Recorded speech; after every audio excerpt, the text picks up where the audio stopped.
I think responsibility of ownership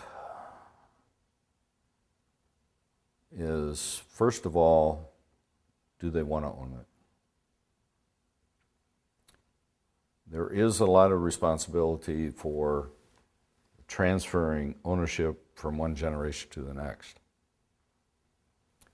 A lot of times the first generation will feel it's in their opinion that the kids should own it. And a lot of times, as we heard,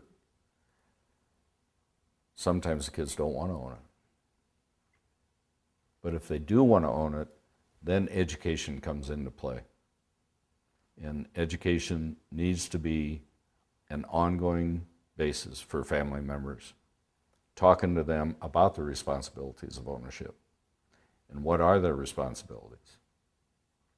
And what are your responsibilities as being a shareholder, but do not work in the company? That's different than being a shareholder and working in the company, which is also different if you're a shareholder working in a company and at the level of management, top management. That's a whole different responsibility. And then if you're a shareholder, a family member, working in the business, top level of management, but also on the board, you see what I'm talking about? It gets to be all of a sudden you're wearing 10 different hats, and you have to remember which hat you have on.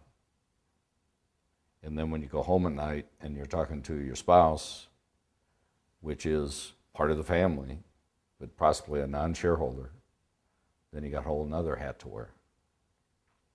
Or when you go home and sit around the table with your children, then what hat do you put on there? Do you put on your business hat? Hopefully not all the time. Sometimes you have to.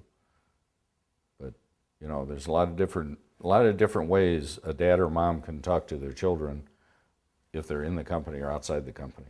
There's a business way and a family way, I guess.